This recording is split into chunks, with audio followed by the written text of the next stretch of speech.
Hey, welcome everybody to Todd's Corner today. I'm with Mr. Ron Nesbitt, and he is the Director of Operations for Future Dude, Jeffrey Morris. And I thought I'd bring him on today to kind of help us understand some of these rewards for the Kickstarter. How you doing, Ron? Fantastic, Todd. I appreciate you having me on. It's no, my pleasure. My pleasure. I'm thinking there's still a lot of questions out there on what's what, and we've done a few changes to the Kickstarter rewards. So I figured it'd be best to let everybody know what how we're doing and what we're doing. Okay.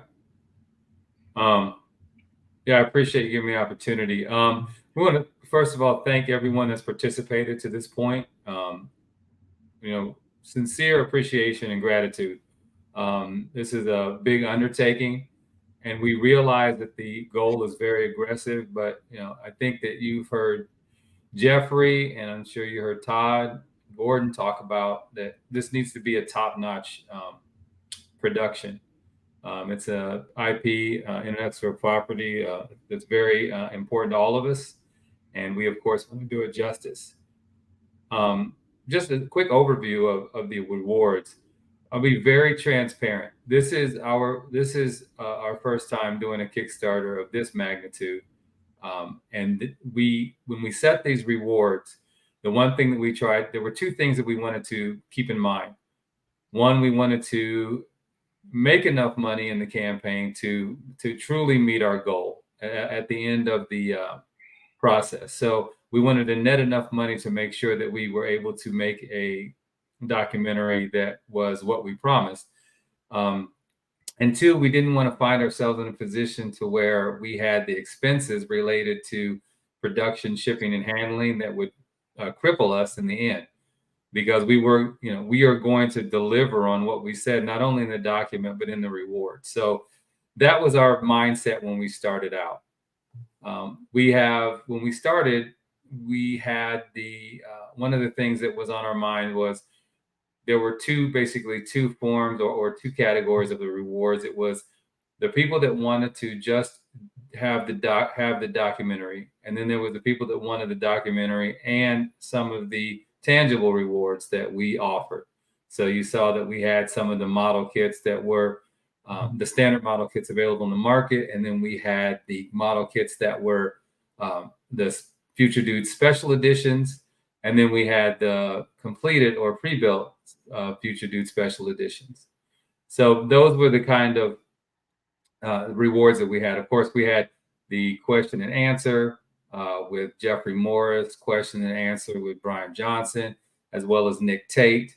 And we ranged all the way up to having dinner with those gentlemen as well in either LA or in London. And just want to say flat out that we understand that some of those rewards are very pricey.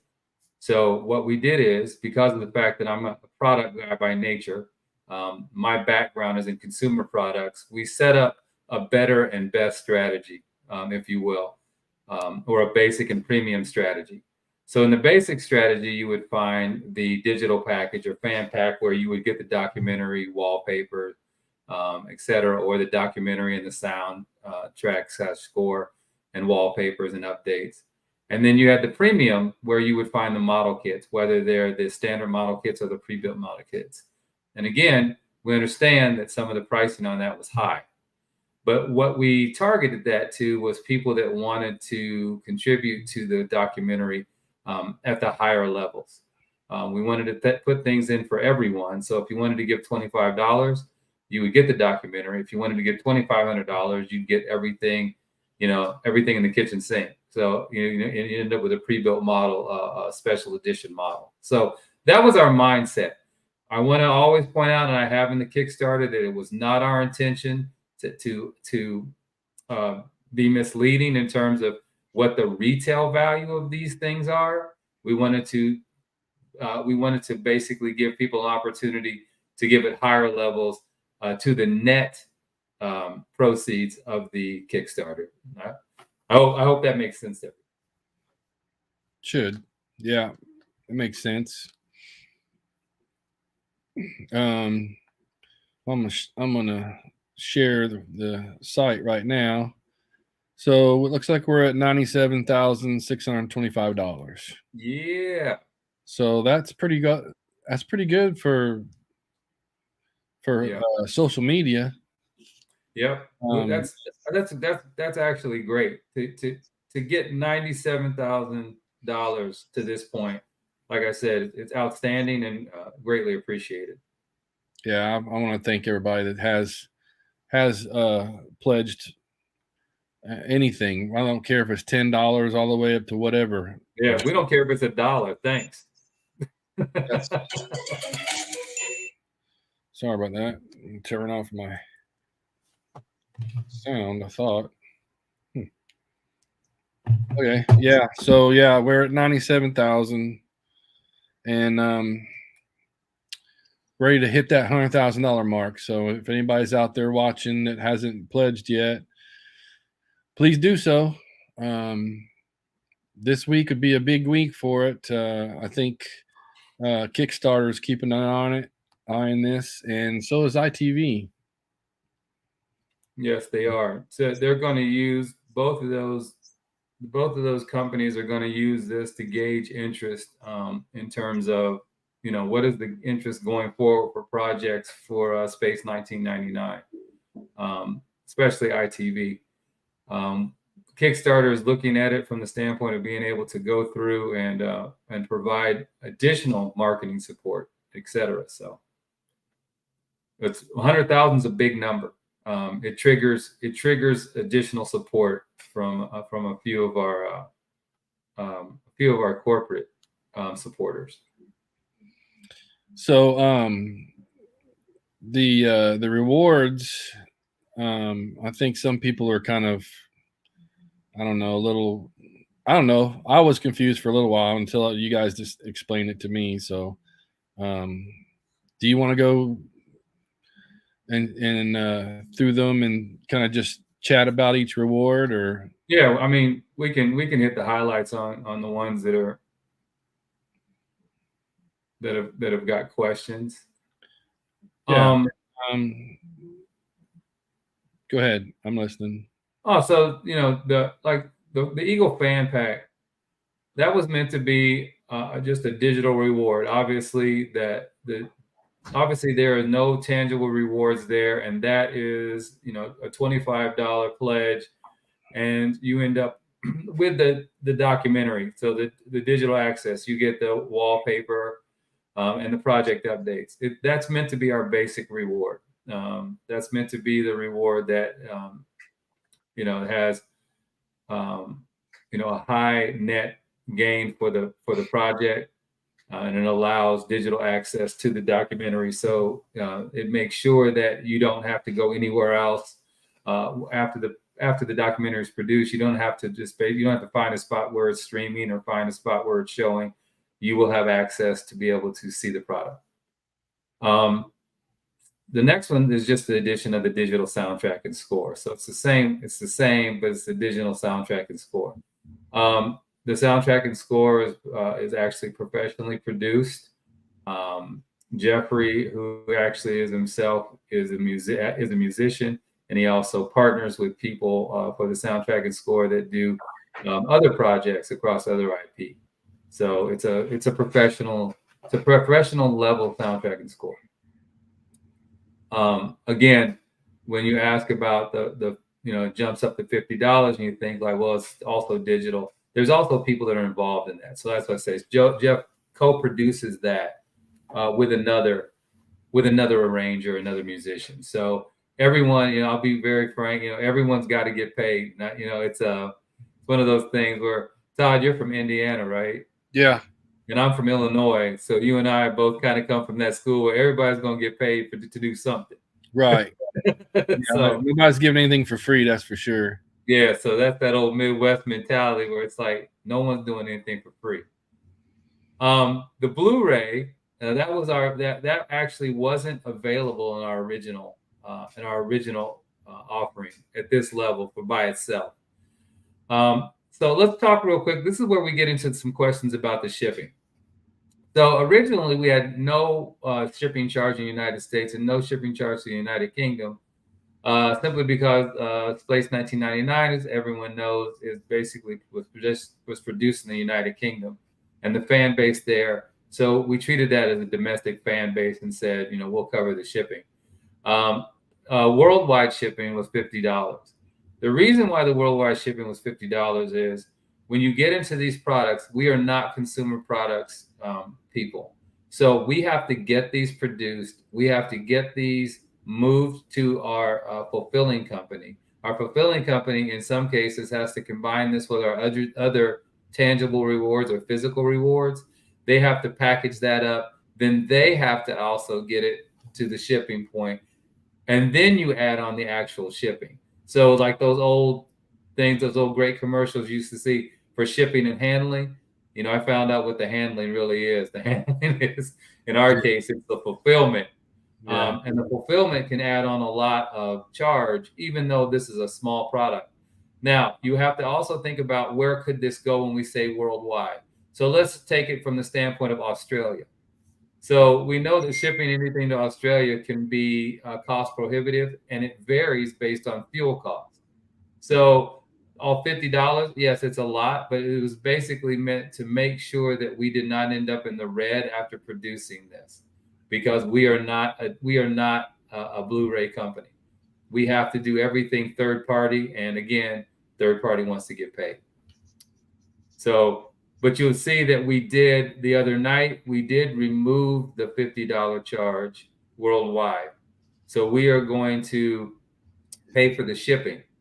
And you'll also know, because I got a lot of feedback about the number of things I posted, I wanted to stress that you can leave it, because if it right now, if you already pledged at this level and you were fine with it, you can leave it. But I left it open for anyone who was worldwide who wanted to say, I pledged, but I was going to pay extra $50. They could cancel their original and then pick up this new one. And the new one is shipping free of charge. Yeah, definitely. That was hopefully people understood that. So if you didn't get that, then just go back and change it. You can adjust your pledge or whatever, or cancel one out and pick one up. So hopefully I said that correctly. You did. You did. We did the same strategy on the Blu-ray and poster. So you'll find, so I'm not repetitive, you'll find that everything that we did for these levels, I think I did it for everything 250 and below. So everything then ships for free worldwide. So any physical reward that you got with any of our packages through the 250, the contributor level, is now free shipping. And again, something to take note of. Someone might ask about the poster and everything, and I went up as an upcharge. The reason why there's an upcharge is not necessarily for shipping and handling. It's just to give people an opportunity to say, I want to pledge at the $100 level. So we put in mind price points to say 25, 50, etc. So it was just a matter of saying, this is what you got for that package. So you've got your soundtrack and score, the wallpaper, etc., the Blu-ray, and then the poster. So that is the mindset around. It's the ability for our backers to say, I'll give you $100. Perfect. Perfect. And then we go up to the next one, which is 200. Yeah, and the live stream, again, it's basically everything you got previously, and it's the $50. And the live stream is just based on an opportunity to chat with the creator, Jeffrey Morris. And the thought is that these are targeted to people that have been in Jeff's corner for quite a while. And these are people who are familiar with Future Dude. And so we put this in there for those loyal fans that have kind of like have a background with Future Dude and background with Jeffrey, and just basically giving Jeffrey an additional $50 to lend their support. That'll work. That's a good idea. Bumping up to the 250. Okay, so the contributor package, everything we just talked. So the contributor package actually gets your name on the credit, the closing credits of the documentary. So again, this has to do with, this was targeted to people that, two groups of people, many of which overlap. And those are a group of the people that really wanted to see the Eagle documentary and the people that are really passionate about, seeing it made, understanding that, kicking up an additional $100 from the previous credit, for the 150 credit. And again, this was all about lending additional support. I wanted to stress it wasn't about saying that necessarily assigning worth from the standpoint of physical goods or digital goods. This is an opportunity to just get in at a different level. And you get to see your name in lights. There you go. We all want that 15 minutes of fame. And if we can make it 20, make it 20. That's good. Live stream with Nick Tate. Many people on here have heard Nick talk. I actually joined the podcast, I think it was last week, your show when Nick was on. Yeah. And I got to tell you, I stayed on to the point where I was late for my next meeting, Todd. I couldn't stop listening to Nick, man. I was having a great time. Like, he was cracking me up. And I'm always a good audience for hearing like interesting people, but Nick is such a great storyteller that I was just like, man, I ended up being a couple minutes late because he was in the middle of the story. And I was like, I'm not getting off of this till I hear the end of how this ended. So, So this is an opportunity. Again, Nick gets paid for this. Like, there's no need, I want to be transparent. It's not the fact that we expect Nick to donate his time in the name of the Eagle Has Landed. So this $350 represents a fee that we pay Nick. And I'll be clear, this is not anything Nick has demanded. This is something that we say that we know that talent deserves to be compensated. So this is not something where Nick has made any demands. Nick is very gracious, as everybody knows. He gives of his time. He gives of his talent. He's been nothing but gracious with us. And we want to make sure Nick sees his fair share out of this. So again, so that's where we got this price point. It was higher. We took it down because we felt that we wanted people to be able to sit and talk to Nick, more people, because it's fun. And we will have less money to, we can take less money at the end of the day, because I think it's important that the backers get an opportunity to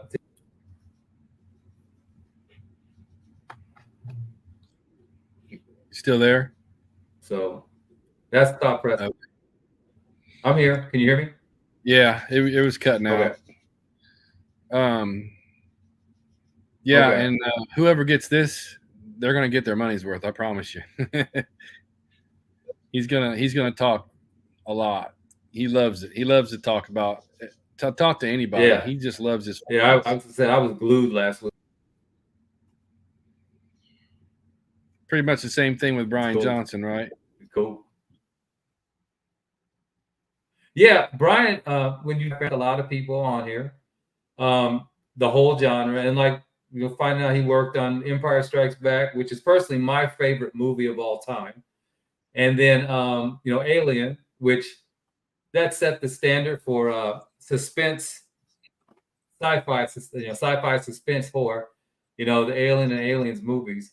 So yeah, it's just amazing we get a chance to talk to someone like that who is a absolute legend in the business. Yeah, he is a legend. And then Kevin J. Anderson, we know, is a world-renowned author, and so this was an opportunity to give someone an opportunity to talk not only about his involvement with Future Dude, because he has co-authored the novel version of an upcoming project called Persephone with Jeffrey. But he has many other books that he's written across so many other huge genres. He's done Star Wars and other things. So just if people want to talk to him, he's very, very engaging and very interesting to talk to, because he has different perspectives that go across different IP. So again, same story. So just an opportunity for people. And meanwhile, making sure that Kevin is fairly compensated for participating in the project. Yep. They all need to be. Yeah, they're good people. Yes. And then we bump up to this. Yeah, this is where Todd's going to kind of take over, and I'll just chime in if there's any questions. I think this is the let's see. Is this the actual pre-built? This is this is not the actual one. This is one that packaging will be similar, but this is I got you. Yeah, this is the one that this will be an unbuilt transporter kit, and it's gonna it'll come with everything that's from the beginning all the way to this one. Normally with the wallpaper, the Blu-ray, the ultra high definition copy, the official poster, and everything like this. But this is just a basic model kit that will probably. I think we were talking about putting some special decals in with that. That's the other one. That's the next one down. Oh, okay. This is one for people that, like, for example, if they've never got an Eagle before and they want to start collecting. Yeah. This is just an opportunity for them to get it. And again, we realize that this is much cheaper out in the retail market. So this is just basically saying, I get an Eagle with this along with the other things, and I'm contributing X amount of money to the project. Perfect. One thing I also want to talk about, Todd, is once the project is funded, so let's just say that people want to only get a total of 15 of these. We still have to do a minimum run of this. So if we only have 15, we have to do a minimum run. And if you think about it, that can get expensive per unit. So we also had to build a lot of cushion in here just in case. Because like I said, we're not going to turn around and tell people, hey, thanks, but we're not going to give you your Eagle. We're going to give you the Eagle, but when we have to amortize that cost across way fewer units.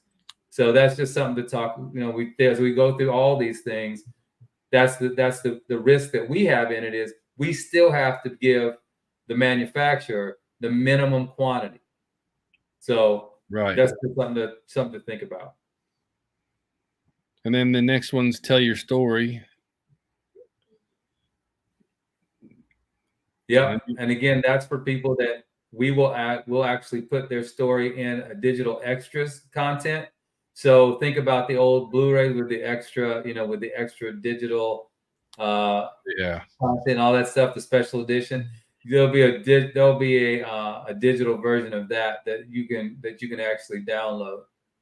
That's pretty neat.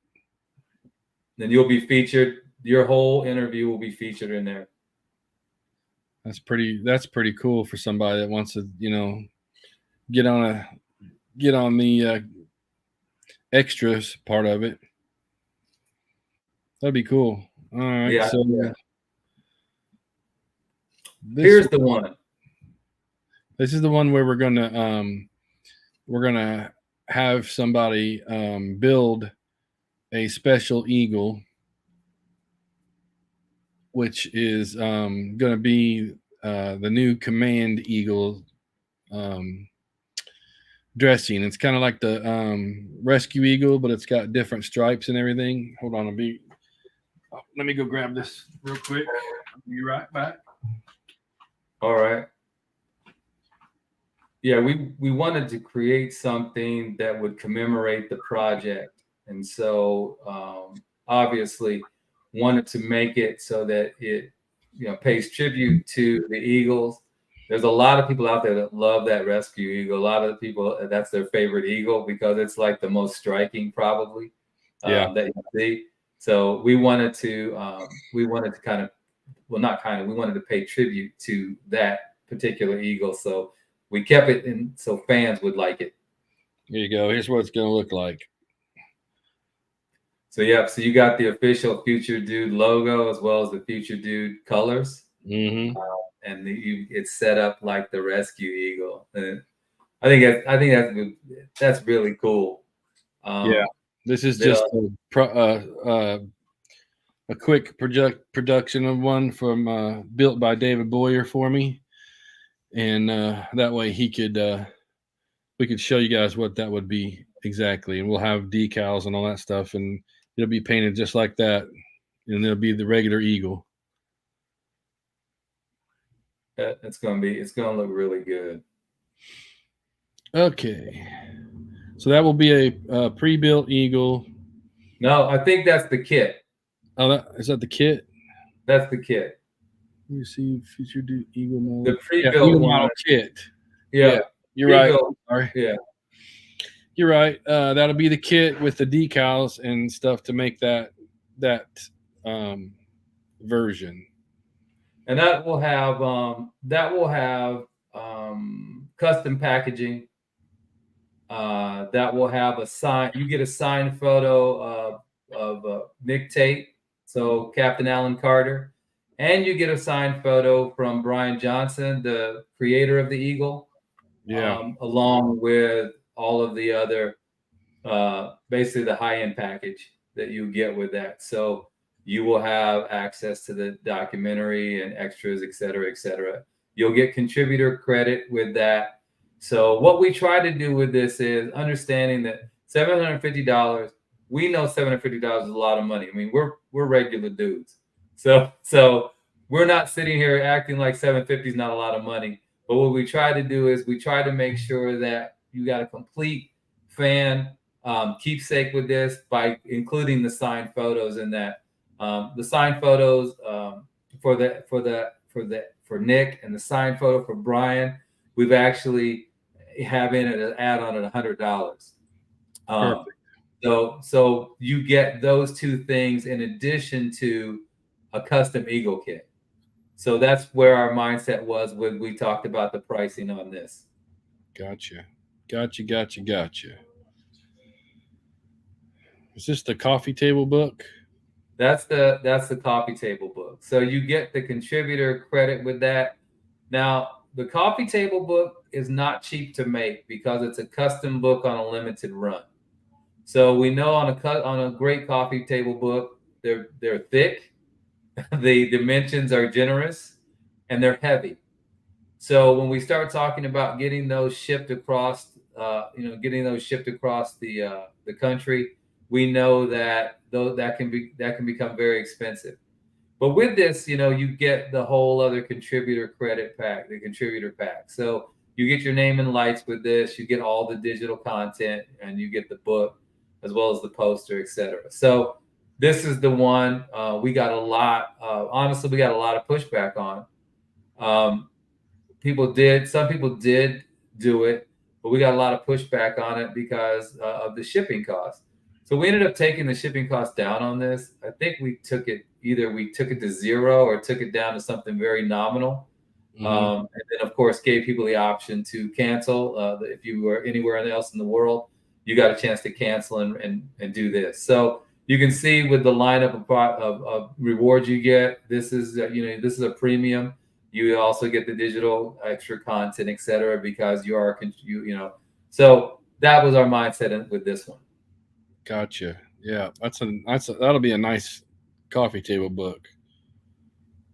It will. We're gonna jump to one of the big ones. Now this is the pre-built, what I just showed you then, right? That is the pre-built. That's where we have somebody build you. Yeah. Sorry, go ahead, Todd.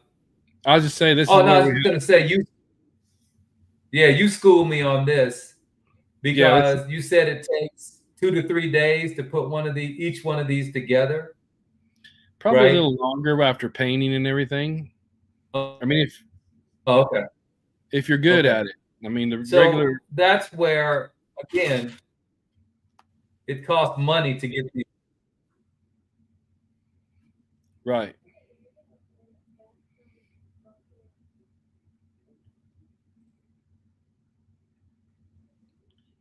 I'm losing this bit. I think I'm having. Yeah, I keep losing your audio, but this is the pre-built edition where we have. I got some weather coming. Yeah, I got some weather coming. You're getting some of the What is that? A tropical storm weather?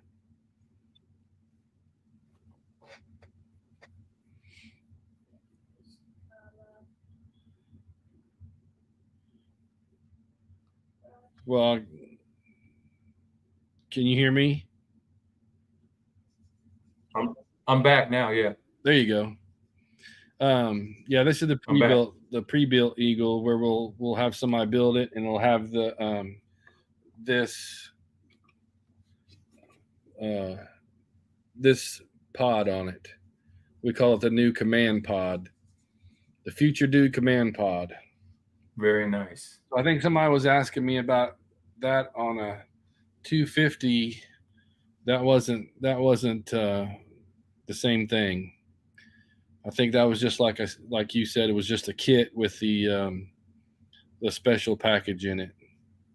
Yeah, I think that was the 750. I think Yeah, that was the kit with special packaging, etc. This is the one that we know we have to. Again, there's a ton of handling charges, and then there is also assembly charges, and there's special packaging charges, special shipping charges for this one, because this absolutely has to arrive intact.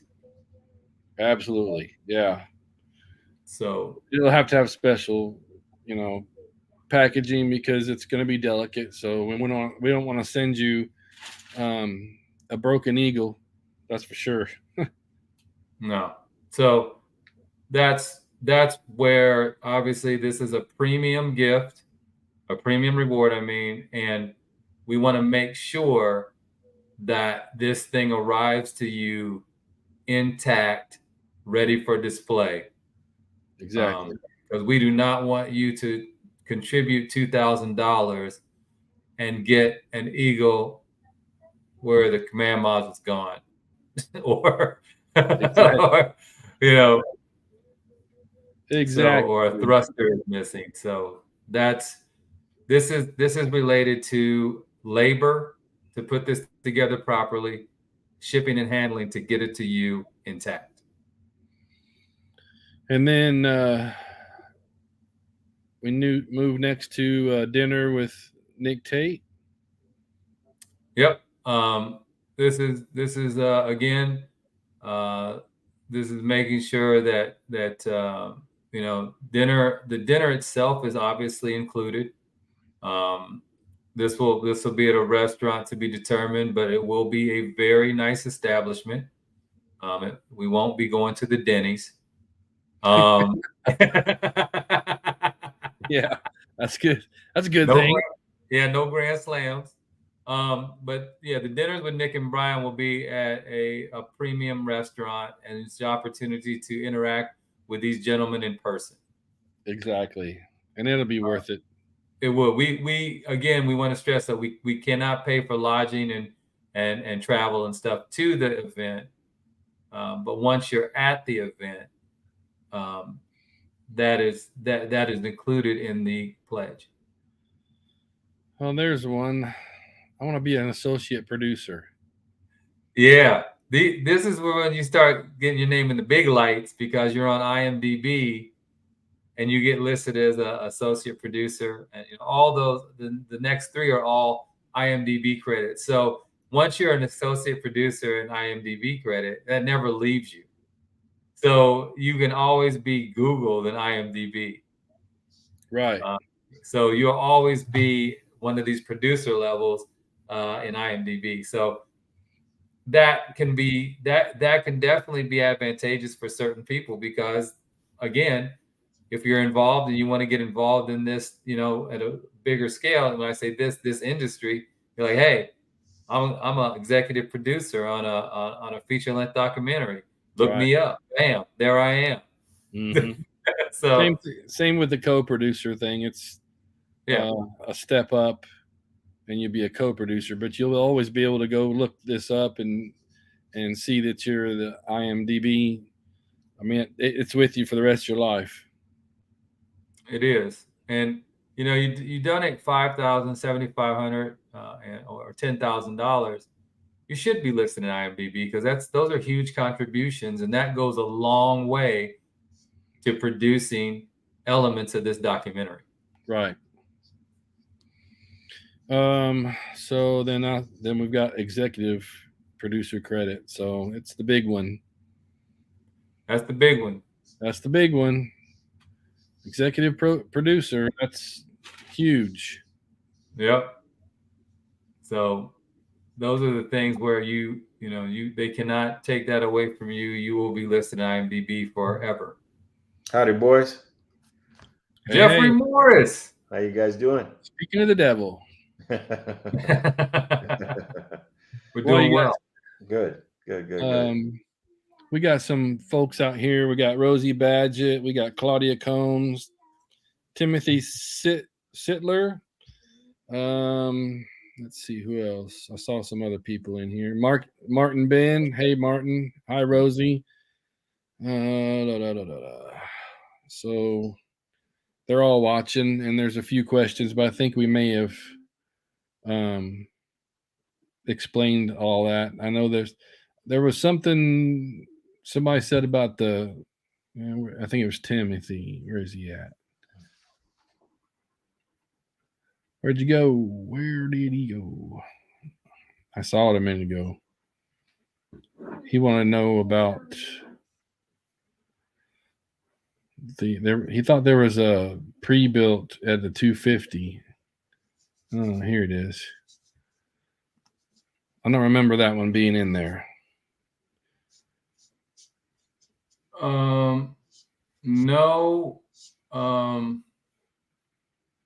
Let's see. I'll go back down to the 250. The pre-built would be the 22-inch MPC, right? It would be there was an award originally that was 2,500.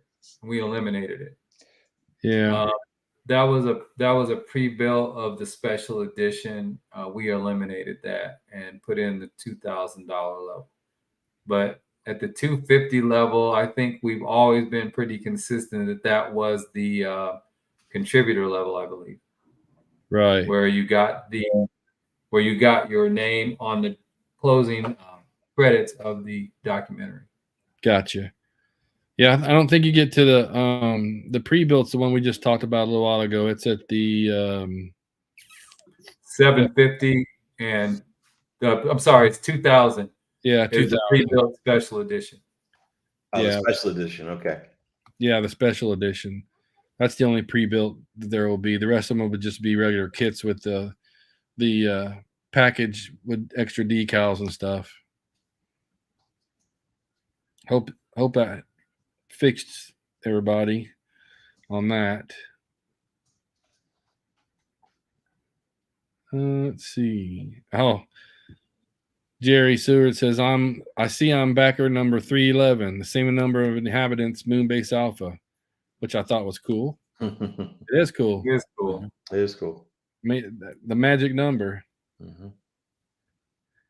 Yep. So hi Francine, we got you out there.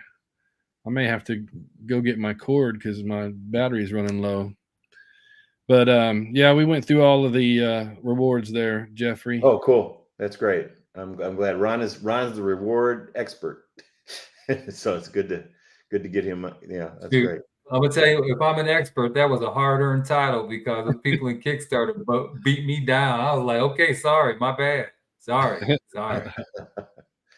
Well, I think the issue is Kickstarter is a very interesting world, right? I mean, if you think about it, there are a lot of people who I think are helping us and backing us and believe in this project, some of whom have probably never even heard of Kickstarter, first off, right? But then you have people who are like, okay, I've heard of it, but I've never done it. So I think that's one group. But then you have the people who are the hardcore Kickstarter folks who are just in there. It's a form of social media for them, if that makes sense, right? They're in there looking at these projects, talking to the people who are launching these campaigns. They're promoting projects, they're critiquing projects. There's all that stuff, right? So I think that's been an interesting world for us to step into that and see all that. Because at the end of the day, as we've tried to convey to everyone, we're trying to make a movie. That's our number one thing, right? Definitely. We want to make a film. We want to make a great film.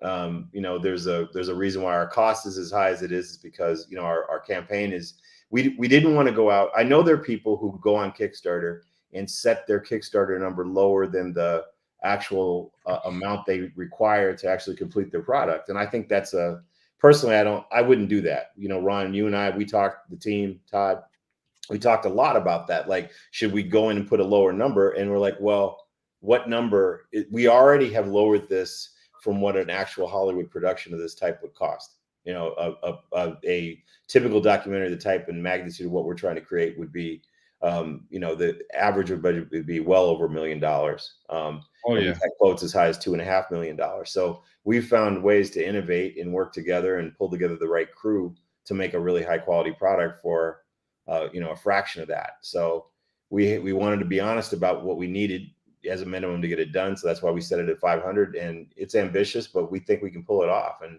if people keep helping us out, we're going to get it done. You know, it's who would have thought we'd even get this far? We're about to cross 100,000 pretty soon here, which is you know, there's still enough time to pull this thing off and get it done. 100,000 is not, that's more than some campaigns ever raise on Kickstarter. So that's right. You know, that shows that there's real interest for this, and that's a viable product. Absolutely. Mm-hmm. Let's see, what else do we want to talk about for the Eagle, or the Eagle has landed? Here, I'll ask, does anybody know? I already did that one.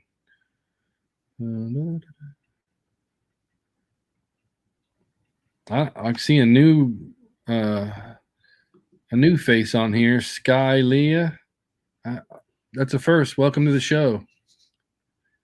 I've never seen her on before, so we're getting some new people. That's great. I'm trying to find out who said they were gonna. A couple people said they're gonna pledge this Friday. Okay. I can't see their names because if you're not logged on and with give stream. You know, one thing I think we need to get out there to everyone so they understand is that the way that Kickstarter works is if you contribute right now, say you put in a certain amount, that is only going to be charged. So you put it on, you know, like you do a donation on a credit card or something like that, that will only be charged if the campaign is successful on the final day of the campaign. So in other words, we're set for the final day for us is the 12th of October. And so if we hit 500,000, that's when you would get charged on that day as well. No one's getting charged anything before that. So, you know, so there really isn't a risk to it. You know, it's more like you're contributing and it adds to the number of the possibility as opposed to it being charged right now. So I hope people know that, just so they know. Yep. Okay. You got that, Jeffrey? You know, another thing that I'd like to address while I'm on here too is there's been questions about, a couple of comments about, you know, are we spending $500,000 to send me around the world on a vacation, which is kind of funny because it was a funny debate. It's like, well, it looks like he's just going to go all around the world and enter and talk to people. And I'm like, but isn't that what a documentary is? You know, we're traveling around, trying to see people, meet them where they live, get to know them, see their world, see their experience, you know, their experience, that sort of thing. We felt that this was more important than doing sort of a talking head sort of documentary where we put a group of people, you know, against a gray backdrop and just have them talk. It's much more exciting to actually go meet people and get to see how they live, what they're about, and that sort of thing. So that was something that we wanted to do, and also to give this more of a cinematic feel and everything. But believe me, this is going to be a very, very challenging shoot, and our plan is to shoot between October and December, and we have about 22 shoot days, and it's going to be very complex. Lots of equipment, crew to move around, all kinds of aspects of it. We're shooting with 2 cameras. There's definitely a lot of logistics to this thing to pull it off, make it happen. So. Absolutely. Mm-hmm. Let's see. Where'd we go? I don't know, but you've got. How'd I get on there? I changed spots because my battery's getting low. Oh, you got a visitor back there. Who's your visitor? Oh, that's my granddaughter. Hi there. Hi. She's hanging out with me today. Her and mommy is doing something, and so I told her I'd watch her. Okay. She's easy. She loves to be on screen. So, Hey, there's nothing wrong with that. oh, how did I lose Jeffrey? There I you don't go. I know. was just like, I'm like, what I'm happened? hitting buttons everywhere. Like, I'm gone. I'm gone. So yeah, I was saying, I saw your guest star there. Yeah. Yeah. Yeah. Yeah. So, She wants to learn how to be a star. okay. She's playing on my iPad right now. She's just doing kid stuff on there. You gotta be careful with those kid games and stuff. Some of them are not very kid like. Mm-hmm. Right. Mm-hmm. Roblox, not kiddish. Right. Mm-hmm. She's a smart one though. Mm-hmm. Good. Yeah. So anyway, yeah, I was having trouble getting Joe McNally's out there, Jerry Seward. That was Timothy, I believe. Nick McCarty. Hi, Nick. Hi, Dennis. Hey, Nick. Graham Lawton. Oh, let's see. He did find. Yeah, good deal. Thank you, Graham. We appreciate it.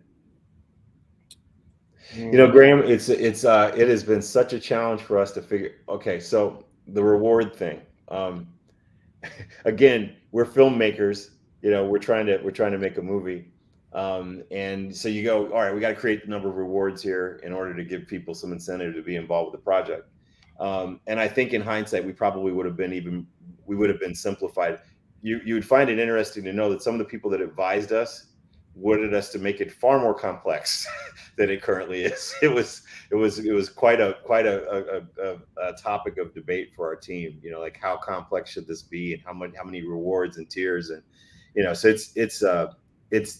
we get it. We completely get it, and I think, you know, part of doing this sort of thing is it's a learning experience for those involved as well. You know, and I think that we. You know, if we end up once we end up successful with this one, if we end up doing a couple more Space 1999 oriented Kickstarters, we'll definitely take what we learned from this and apply it to the next round. You know, it'll be simpler and easier to navigate. Oh yeah, we will. Yep. Most definitely, yeah. We've learned a lot of things. That's one thing I gotta say. Even with all your experience and everything, we've hit some snags and we've gotten past them. It just takes a little bit of to do this, do that. You know, the team talking and working it all out. And it's been fun working with you guys. I mean, yeah, it's a progress. Yeah, it's in. I don't even know what to say. I'm all tongue tied. I think you're trying to say it's a work in progress. It's work in progress, right? Yeah, we're constantly. It does require a lot of navigation, a lot of rethinking and pivoting and trying to figure it all out. You know, and it's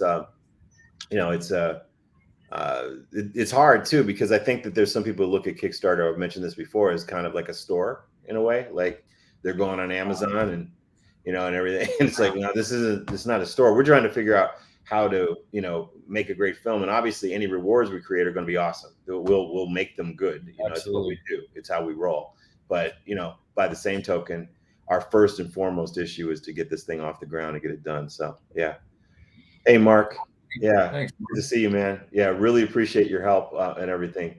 You know, appreciate everybody who wants to contribute. You know, we're really close to 100,000 right now. And by the way, if we can get it over 100,000, that's when I think we can get Kickstarter to start to get on board and help us. I mean, they're watching this project. They actually gave us for a bunch of time on Friday and Saturday. We were the top project on all of Kickstarter. They put us out there at the very front of it. They wouldn't have done that if this wasn't something worth talking about and there wasn't real interest in it. So that's exciting. But anybody who can help and jump in right now to get us over that 100,000, I think that will be the trigger where things will just start to kick in and we'll just be able to go. You know, I really. Yeah, we talked about that, how you know, Todd and I were talking about how it's not just Kickstarter, that ITV looks at that too. Absolutely. And that's going to signal them about things in the future. As this is successful, they are going to be much more open to talking about what are the future strategies for Space 1999? Mm-hmm. Absolutely. Mm-hmm. Yeah. Because one thing that Jeffrey has opened my eyes to is I knew that the business was tough, but I didn't necessarily know why it was so tough. And when we get into dealing with a lot of the studios, they want established IP with established fan bases. Mm-hmm. And then you layer on top of that, they want major elements. So aliens, explosions, whatever you might have. Mm-hmm. So when we're dealing with things like this, it's always great to remind the studios that, hey, there's a big fan base out there and they are willing to pay money to consume more of it. Yeah. So that's part of what we have. I could not agree more. I mean, one of the things when people talk about a Space 1999 reboot, one of the things that we have to remember is, okay, if I'm ITV and I go, all right, the Space 1999, there's a 50-year-old IP. How big is the audience for it? Because when you make a TV show, let's say even just a 10-episode show, let's talk about the scale of this stuff. You like the Lord of the Rings TV show that's on Amazon, Mm-hmm. that costs $100 million an episode. Okay, so it's personally, I think that's insane, but it's their money, so it's fine. But I mean, if you think about it, and for something like Amazon, they've got so much money that they're like, hey, we can invest in this because we're just trying to get people to come over and be part of our product. Keep buying from us, that sort of thing. So they see, well, we'll spend $1 billion on that and get people coming over, right? But $100 million an episode. If you look at the average sort of sci-fi show, some of these shows you're seeing, like these Strange New Worlds or Star Trek, things like that, those shows are still cost millions and millions of dollars an episode. You're talking, they're probably $5 to $8 million an episode, I would think, somewhere in that zone. So you're talking about a season and then ramping it all up. You're probably talking about at least $100 million to make a season of those shows. And that's only 10 episodes, right? You think about going back in time, something like Star Trek: The Next Generation, some of these other shows, they remember when they used to have 22 to 26 episodes a season? They didn't even dream of that now. Now it's like they have a season 6 episodes, it's 10 episodes, right? But even at 10 episodes, let's say we wanted to try to convince them to make 10 episodes of a new Space 1999, that would be, you're probably talking about an investment of at least $100 to $150 million, right? So they think about that and they go, all right, if we're going to spend $150 million on this, how many people are going to watch it?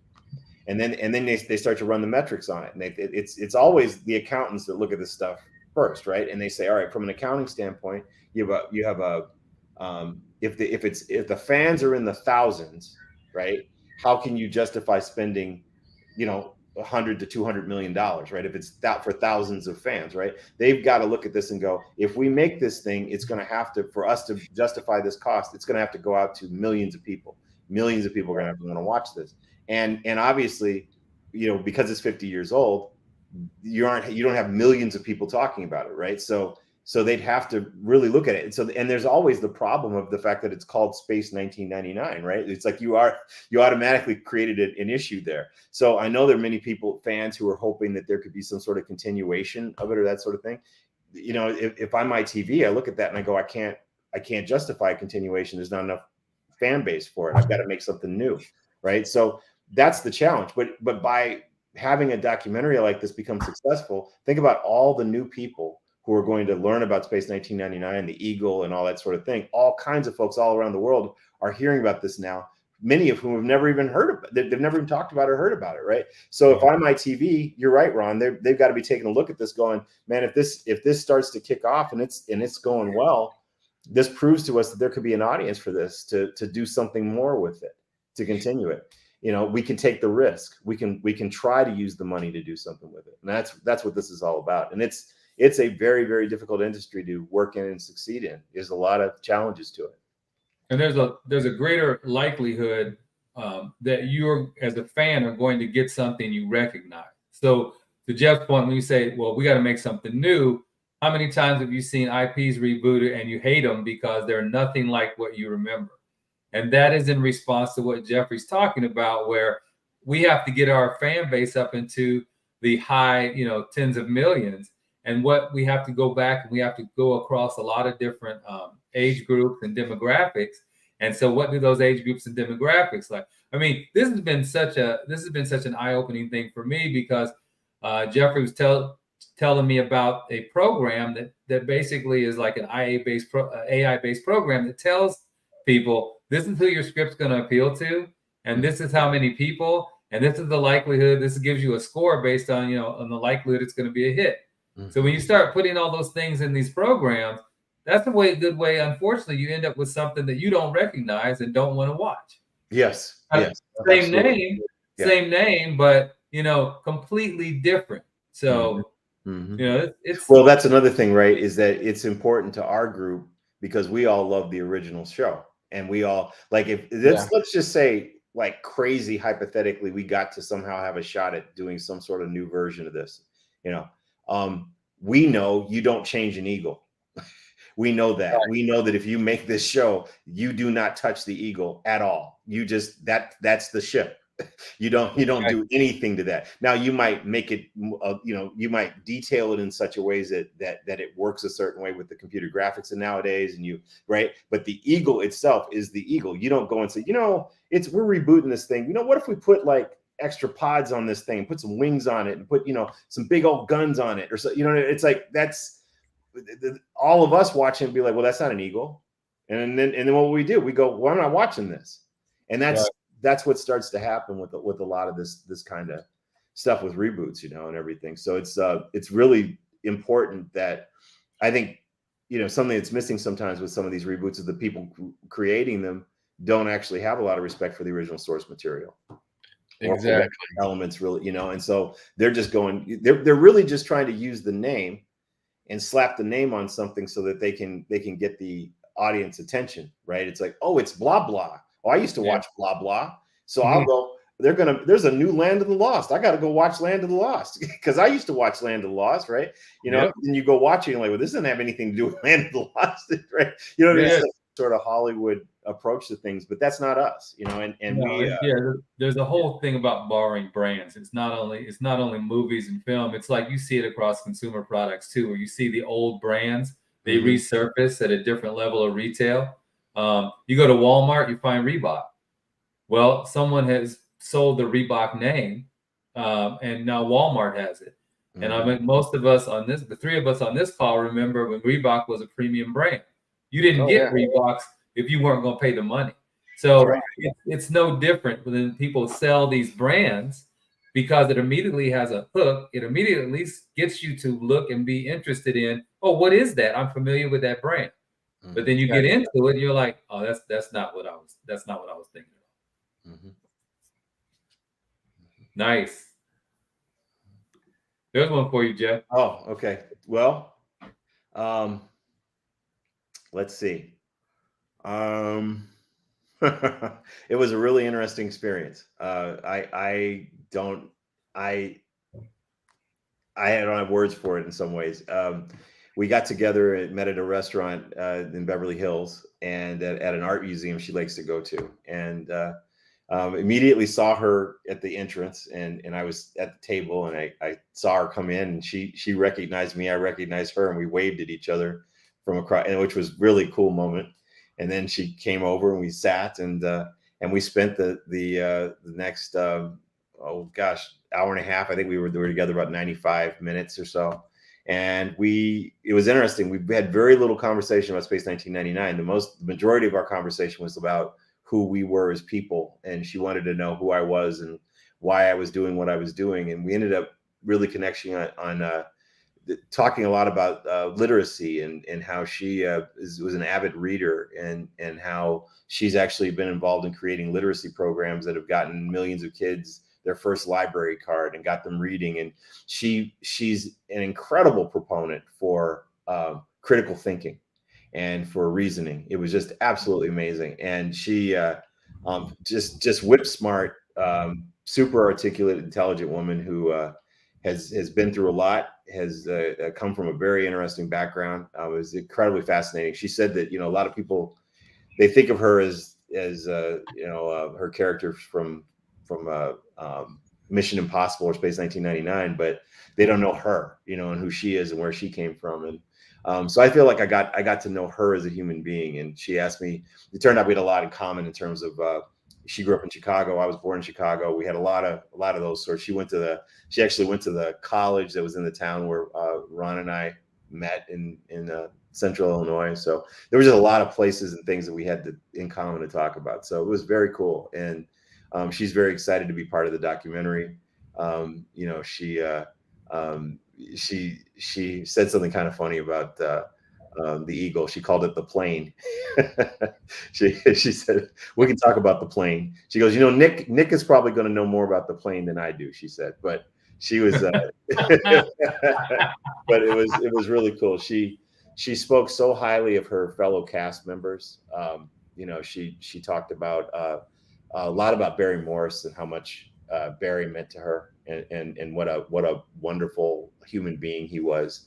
You know, she had nothing but really positive things to say about the cast and experience. The one bit that I did talk to her about of the show that was interesting was I wanted to know what she thought of the sets and the production design and stuff, and she said that, you know, she walked into the main mission set, for example, and she's like, she couldn't believe it. She was like, this thing is so big and it's so solid, and it's, you know, it's like, this is a room. We're shooting in this futuristic room. It's not a set. She was used to sets that were, you know, that were made out of whatever, that could be taken apart and fly around and move them around and stuff. So the sets on Space 1999 blew her mind. She said that she had never seen anything like it.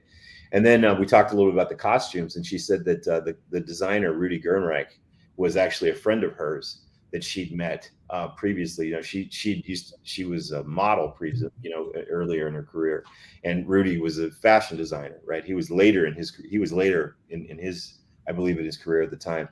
And I guess Jerry and Sylvia wanted to bring someone like Rudy in to design the costumes for the show, and they were early in the discussions, way before the production had started.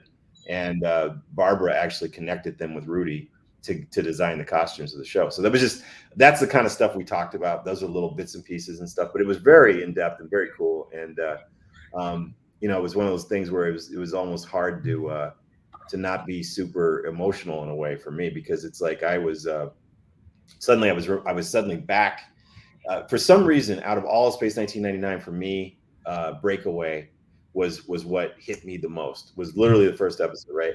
So I was watching Breakaway, and I remember thinking that she was really cool, that Dr. Russell was really, really this cool character, super smart, intelligent, intense character also. You know, it's like, what did Professor Bergman say? You know, making a thorough check, you know. And she said, yeah, I am.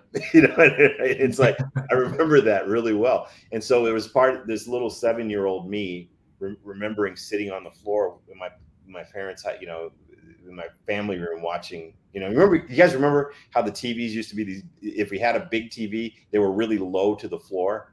Mm-hmm. Remember that back in the day, right? Yeah. Those big box TVs. So we had this big white TV that would sit on and was on the floor. And my dad was always like, don't get too close to that TV, the picture tube, it's got radiation. And he'd always have me back off. But I remember laying on our shag 70s carpet, watching Space 1999 for the first time, right? And seeing her. So it was almost like I was suddenly, for a moment, I was this 7-year-old watching Space 1999, seeing Dr. Russell for the first time with Professor Bergman. And then I'm looking across this table, and there she is sitting there, you know. Now she's 92 years old and I'm 55, but you know what I mean? It was still super, super, super cool. And I it's one of those experiences I'll never forget. You know? Right. Yeah. Yeah. You remember how she would take over the screen whenever they showed her? I don't know if it was like how they lit her or whatever, but remember, like, whenever they showed Barbara Bain, she took over the screen. Mm-hmm. Mm-hmm. You know, back in the day, it was amazing. Especially if you watch that show or you watch the original Star Trek and stuff like that, they did have special lighting that they would do for certain characters. Yeah, they would light them a certain way, or you know, they would frame them a certain way so that the light hit them. You know, so you picked up on something there that they definitely are like. There's a hero lighting that they did for Dr. Russell. You know, and everything. But I think beyond that, it was her. It was her. She's a presence. She is a presence. Yeah, I think she was like that in Mission Impossible. Mm-hmm. Mm-hmm. I think Martin Landau had a special side he wanted shown most. If I remember I correctly, can see talking to that. a few people. Mm-hmm. Claudia, whoa, she wants to get this out to other groups. Yeah, share away. I'm sure there's other people out there in those groups that still like Space 1999. Well, here's a cool thing we can say about space. I don't know if you guys got into it or not, but we're going to have 2 special rewards coming this week, Claudia, that are very specific to Star Trek. So there is a lot of connection between in this production. There's connections between Star Trek and Space 1999. So a number of the people we're interviewing have been involved with Star Trek or worked on Star Trek, that sort of thing, like Michael and Denise Okuda and others. But one of the things that we're doing is we have 2 prints that we're going to be making available as rewards that are created by Star Trek artists. So John Eves, who is one of the major Star Trek ships and props designers. John is he designed the Enterprise E for First Contact. He's an incredible spaceship designer, that sort of thing. Well, the first spaceship that he grew up loving was, guess what? The Eagle. So he's doing a special edition print. He's going to literally spend a month of his time doing a beautiful print of the Eagle that is going to be a special reward that we're going to make available to fans, and we're going to put that out this week. So we're really hoping that can appeal to some Star Trek fans to get involved and to want to see what's going on with this. So, and then the other print is a blueprint, a really cool blueprint by a gentleman named Robert Bonchoon, who's another. He's actually worked on Star Trek, Babylon 5, Battlestar Galactica. He's an alum for all those shows and everything. So, yeah. So we're going to be making one of his prints available too. So those are specific things that I think could appeal to people outside of the 1999 community. It's like, well, they've got some guys who are working on other IPs, working on other sci-fi that we love, involved. So, yeah. I think somebody said something here. I just got to look their name up. Okay. Everybody's Rosie Badgett. She is. Could you bring it back? Yeah, I want to see the question. There we go. Yeah. Okay. She Rosie. This is her. She just, you can't tell her name, but I know it's her. Mm-hmm. She is Barbara Bain's go-to girl. She's the one that if I have anybody wants to talk to Barbara or get a message to, she's the lady to go through. Yeah. Well, so, Rosie, we really appreciate your help with this, and it was just a wonderful connection. And one of the things we're also working on and trying to figure out here is whether or not we might be able to do an extension of this project. And actually, that is something that I want to say to everybody here. We can get the word out on this. Is that Ron and I and the team, we've been thinking about, can we create additional Space 1999 projects after this Eagle documentary, right? Could we go make a documentary, or that we have an idea that something we call Space 1999 Reflections, which would be very specific to us talking to the actors who are all still with us, and being able to have them do a more of an interview format where we can get to know them as people and really talk to them about, not only their interaction with the show, but also, them as human beings, get to know them as human beings. So that Space 1999 Reflections would be like a 1-hour mini documentary we think we could create. We also think that there's another mini documentary we could do as a part 3. So imagine that would be part 2. Part 3 would be really just exploring the design and the aesthetic of the whole series at large, right? Just everything from the sets to the props to the costumes to, there's a wealth of knowledge and information out there about all this. Could we get into that and tell that story and document it in a really, really cool artistic way? So I think that's another project. So the key is get this first one done. If we can get this first one done, get the word out. I don't know if you guys said this, but think about this. Okay, imagine there've got to be a good 50 to 100,000 Space 1999 fans who actively think about it, right? Who engage with it in some way, shape, or form. Still, right? Watch it on DVD, watch it on Blu-ray, watch it on some streaming service. Talk about it with their friends. Still collect things. If everybody who was interested in Space 1999 could come on board and help us with this at even $10 to $20, right? No more than that. We would be done. We would have this thing in the can and ready to go. We'd be ready to go. If everyone gave $19.99. That's right. Absolutely. This documentary could be yours for the low amazing price of $19.99. That's a fact. That's I mean, some of our groups are up in near the 15,000 mark. I know mine is, and Gordon and I both do the series page. It's his baby. I just let him go because, man, he's good at getting these things out. I mean, he's pretty good at doing that stuff. That's why I like having him as partner on Props and Chips. Mm-hmm. So, just those two groups, if everybody did, like you said, $19.99 or $20, it'd be in the bank right now, and we'd be production. Oh, we'd be doing the stretch goals, man. We could be up to the stretch goal level, but making those. Remember, we want to do those original visual effects with Brian Johnson, and or the virtual tour of the Eagle or the rebuild of the Eagle interior, right? All those things are possible. We have those all set up. We just have to get there, and everything. Yeah. So, we're not just trying to get people's money. We're trying to make something here, because the issue is this.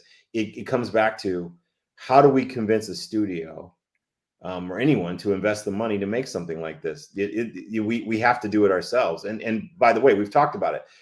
This was a possibility to produce through Hollywood means, potentially, right? We pitched it, and we've taken it out to some major Hollywood streamers. And the problem was, they all came back and said, this is interesting to us, but you got to ditch that whole fan thing. We don't want to hear about that. What do big name celebrities want to do? They like the Eagle? As a matter of fact, maybe we should have one of them rethink it and host. What if Chris Hemsworth was what he was into the Eagle? And so, and it was like, what are you guys talking? It was craziness, and this idea of losing the fan story and losing the things that are the heart of what this all is that we want to talk about. That's the reason why I want to travel here. Is I want to go talk to people, meet them where they live, and get to know. I want to see Todd with his granddaughter in this documentary, right? I mean, I want to see how Todd. Where are you running Props and Chips? What's this like? We want to let's go up to see where they build the 22-inch Eagles, up there in South Bend. I mean, that's a cool story. That's not just a vacation. That's telling a human story. That's what this is about. Yeah. That's awesome. Mm-hmm. So everyone, please spread the word. $19.99. Yeah. That would be awesome. Yeah, if we could get people to do that.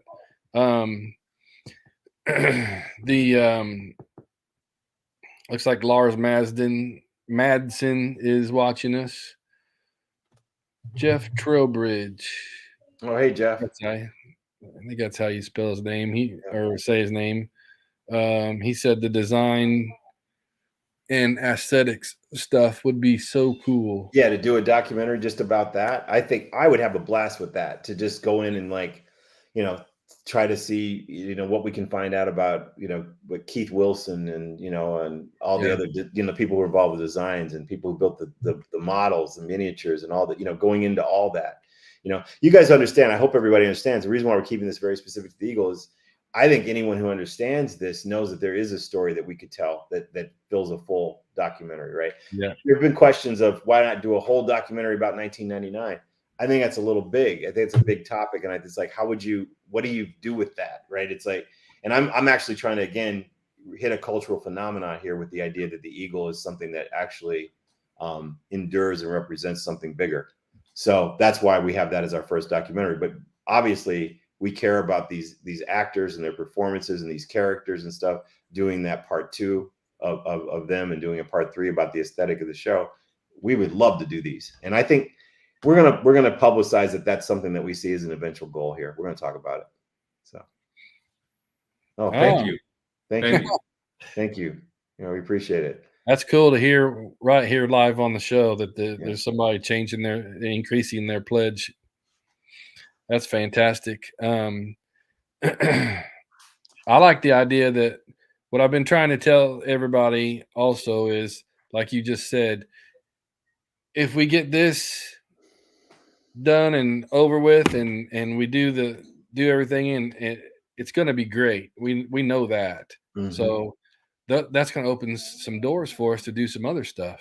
Like the mini documentaries and all that stuff, the mini shows, whatever we can come up with. That'll make ITV a little more. I don't know what the word for them is, but they're, More they're receptive.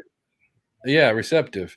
They're every time anybody's asked, hey, how about a reboot or something like that? They're like, absolutely not. We're not going to. No, there's not enough fan base. Well, we're proving right now that there is fan base, and the bad thing is, you got a pledge to do it. They won't take just a list of names like a petition. Yeah. So. Yeah. No, I mean, I think this is actually more important than a petition. Let's say we did a petition. What if we did a petition and said, let everybody sign on. This petition is to, this is a petition to reboot Space 1999. Right. The problem is they're like, that doesn't mean they're going to put their money where their mouth is. Right. The issue of people actually funding this Kickstarter, that's going to tell ITV that there's actual interest in people that would actually see. Here's the thing. If ITV got Space 1999, let's say we were able to work with them and do a reboot or something. Let's say we were able to get it to someplace like Netflix or something. For Netflix to take it, Netflix is to think that they're going to increase their viewership from that show being on, right? Which means people spend money to get Netflix to watch the new Space 1999, right? That's the economics of this. We have to think in terms of economics. That's what this is about. So again, everybody in 1999 fandom gives $20 to this thing. It changes the game for the whole history and future of this intellectual property in a lot of ways. And it also shows that we as a team is somebody that folks believe in, which helps ITV to believe in us, which is important. That's Jeff right there saying he's got some non-fans contributing because they know he's such a big fan. So, that's great. That's what we have to do. We have to get our families and our, the thing is, most of us are all in our 50s or more. So to be able to bring this to Netflix or something like that, where maybe some of the younger folks will watch it and go, hey, wow, that's cool.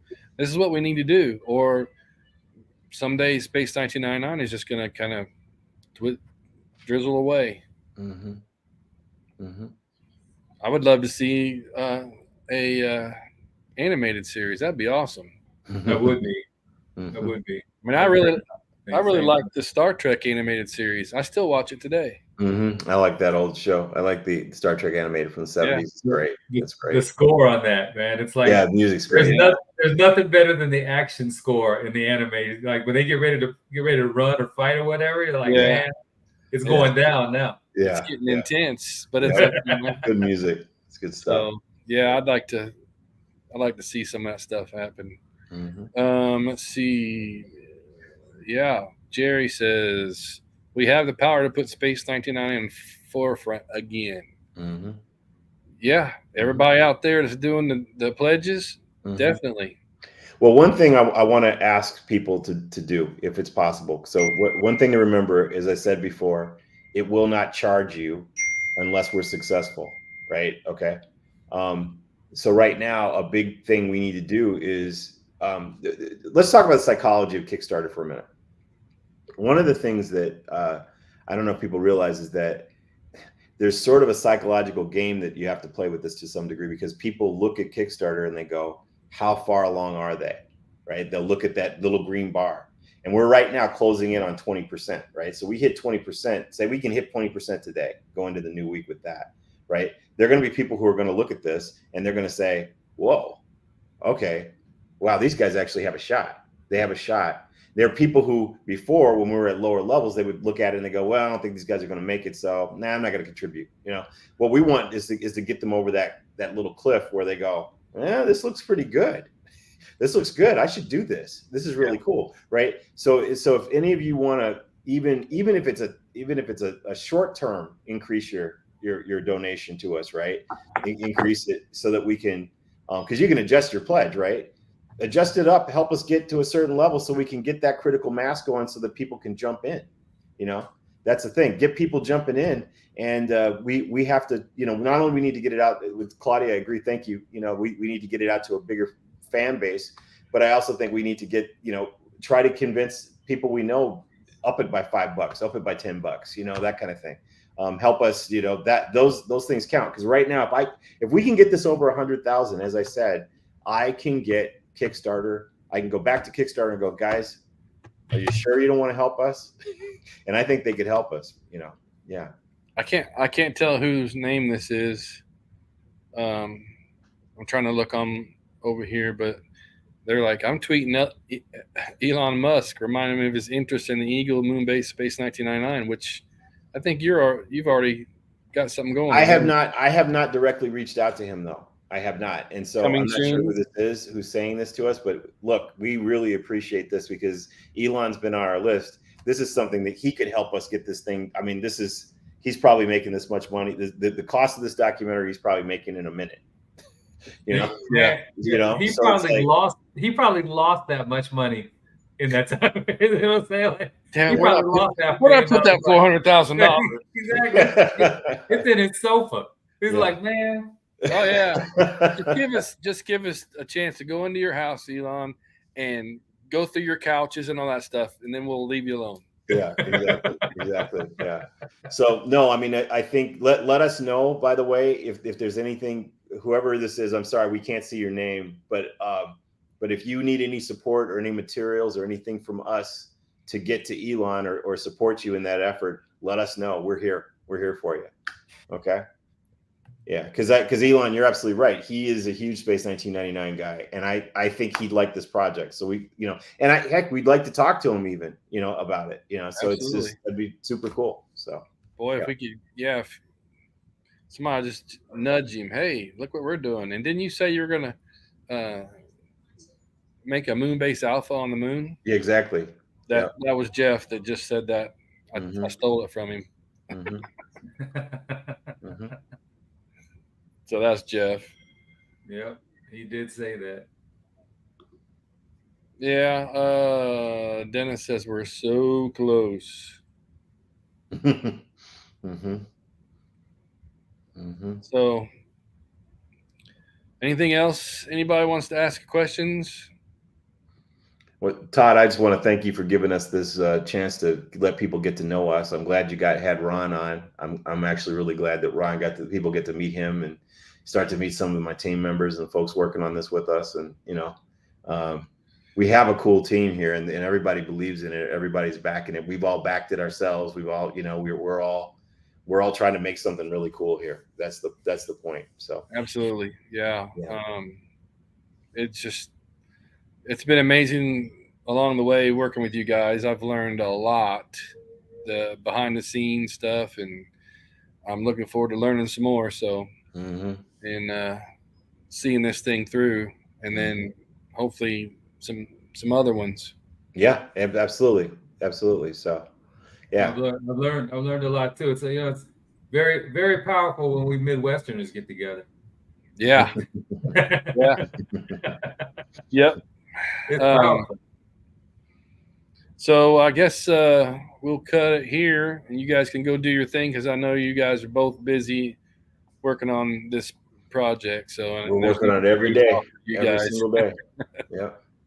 So I appreciate you guys coming on and hanging out with us and explaining some of those questions I know people had. So thanks to you, Todd. Thanks to everybody for thank you everybody. Thank you for your questions and your contributions and your and just giving us the audience to listen to us, and we really appreciate having a chance to hear you as well. So this really is something we're trying to do for all of us. It's not,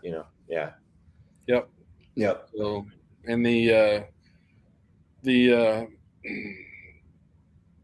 Kickstarter is in. I'd put the link in the very top of the comments. So if anybody wants to check that out or change their pledge, go right there to that link, and you'll get it done. And be on the lookout for those rewards that are going to pop up this week. There you go. There you go. Yeah. Yeah. All right, We might guys. even have a special message from Nick Tate too this week. So Oh yeah, we're gonna do something. yeah. So appreciate you guys coming on, Sure. and we'll see you soon, I'm sure. All right. Take care. All right, guys. See you. Bye-bye. Okay, everybody. Thanks for joining me. If you haven't subscribed to my YouTube page, please do. It helps me do more with my with this page, with this show.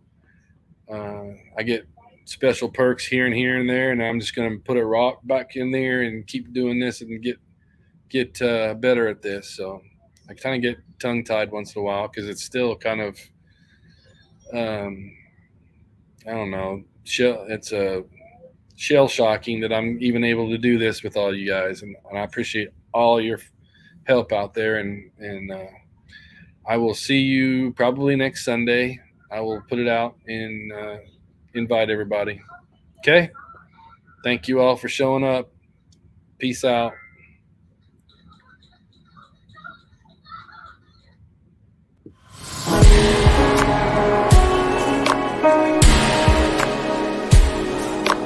Yeah.